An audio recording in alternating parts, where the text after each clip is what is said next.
This video will show you how to use watercolors. So with watercolor, you always have to get your brush wet. So I have a cup of water right here. So the cups of water, I can't tilt it too much, as water in it, but they say never leave brushes upside down. So I will never see brushes sitting in your cup like this. If you don't need to use that brush, you're going to take it out and you're just going to lay it on your table next to you. There are also brushes that are slightly different sizes. If you were going to start painting in a background, you would want to use a bigger brush. When you're doing details, you usually want to use a smaller brush. So you might kind of go back and forth between two different brush sizes for your animal eye. So I'm going to show you how to use watercolor to start with. So again, you have to get the brush wet, and then you would dip the watery brush into your paint, and then you would paint with it. So if I decided that this color was too dark, then I would add more water to lighten it up.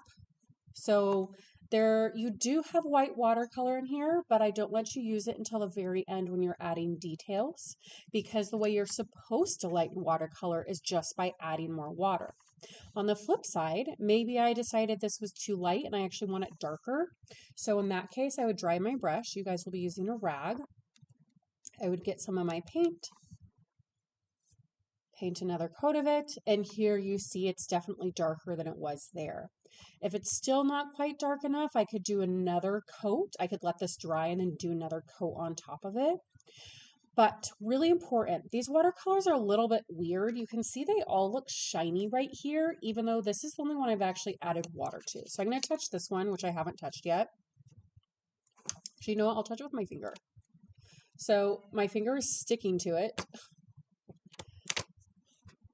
which is not how most watercolors work. And then there's a little bit of paint stuck to my finger. Technically, I could kind of try to like jam some paint out of this and paint with this, but it's going to end up, when it dries, it should not look shiny. It should look totally matte. If it ends up looking shiny, it means that you used too much pigment. This would be the pigment, not enough water. For these paints in particular, not all watercolors, but for these watercolors, if you let them dry, shiny, and sticky, they will never stop being sticky. So then if you put another piece of paper on top of this and then tried to pull them apart, you would actually rip the top paper. So really important, always use enough water. Again, if you decided this wasn't quite dark enough, you could just go ahead and get your brush just a little wet, because it always has to be wet, even if you do want it to be a little darker. And then I could do another coat on top. And so you see now the top half is darker than the bottom half. Same amount of pigment, but I did 2 layers. So that's how you darken it up. Don't just use tons more pigment. Do multiple layers if it's too light. Okay. You hopefully noticed when I was painting, I did not jam my brush as hard as I could. I was just painting with the tip of the bristles. Really important, because if you start jamming it, you're going to end up with a brush that looks something like this. And we don't want brushes that look like this. They're not very useful for us.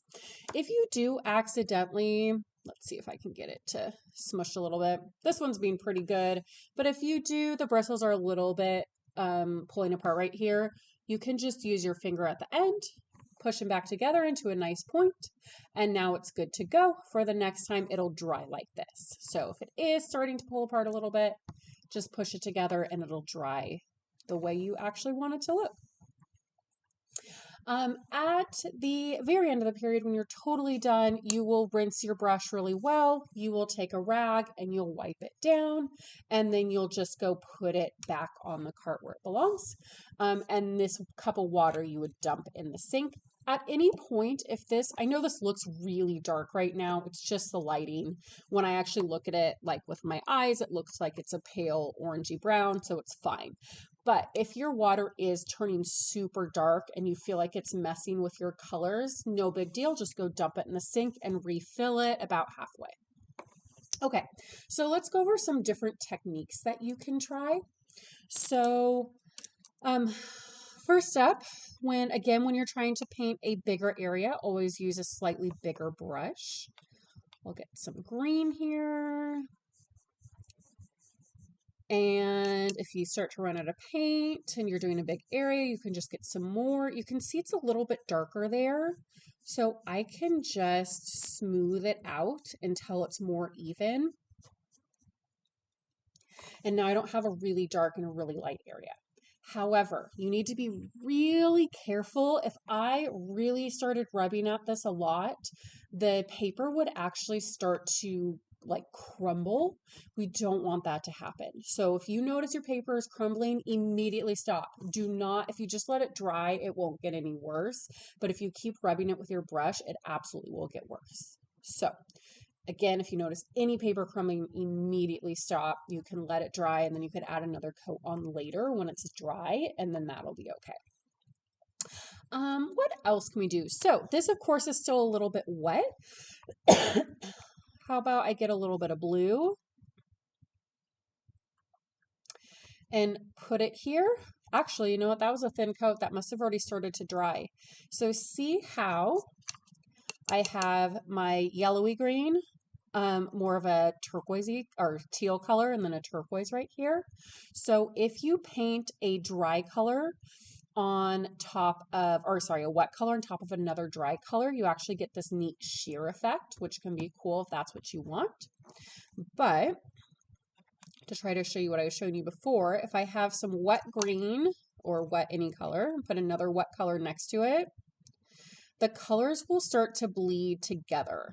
So you see they're kind of mixing on their own now, which can be a really cool effect if that's what you want. But obviously it's not a cool effect if it's not what you want. So if you want it to be a sheer effect, make sure the bottom color is dry. If you want them to bleed together, then make sure the bottom color is wet. What else can we do? So sometimes this works. It kind of depends on the color. This isn't totally dry, so I don't know if it'll work. It is kind of working. I just got a clean brush and I'm kind of scraping some of that color away. And you can see that there's now a lighter line right there. So if you have, especially if you're doing an animal with maybe fur, this can be a neat effect to create some lines, light lines throughout your darker color.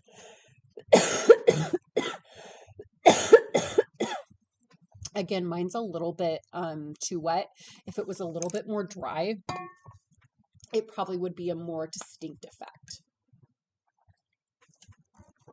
And then sometimes, so you see this one, remember I had barely put any water on it. So let's talk about that. So I'm going to dry off this brush right here as much as I can.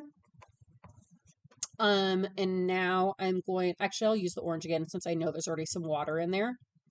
Just going to get a little bit of paint and I'm going to scrape it across. So normally we probably wouldn't want that. However, again, if you're doing an animal maybe that has like a bumpy skin texture, or you're trying to, yeah, like something maybe kind of a reptile or something. Oops, that one had too much water. So if you end up with too much water, just dab a little bit of that water onto your rag, and then you can scrape at it again. And obviously if it stops scraping, just get some more paint on your brush. But this can be a cool effect over like a base background to create, again, more of like a scratchy, bumpy kind of a texture if that's what your animal has. Speaking of animals, so let's say you have something with feathers, you would have to paint the background first. So never start with a white background. You would paint the background first. And then if I was doing feathers, I'd do the very tip of my brush. And I'd probably do something like this to create a feathery effect. If I was doing something that had more like a fur, I would probably do, again, thin layers. And instead of just doing one color, if I did, so obviously I did that brown. Maybe if I did some black in there. Oops, that's a little too much paint. If you had, there was a bubble of paint. If you have a bubble of paint, just again dab it on your rag. Now I can add in another shade. A lot of times animals maybe have like a little bit of a red or an orange to their coat. So I could add in some more of that. It would be better if I let each one dry completely. So you would do the brown, let it totally dry. Then do the red orange, let it totally dry. Do the black, totally let it dry. I'm obviously just doing quick, so that's why I'm not letting mine dry in between. And another thing that we haven't talked about yet is mixing colors. So I'm gonna, here, maybe I'll put this here.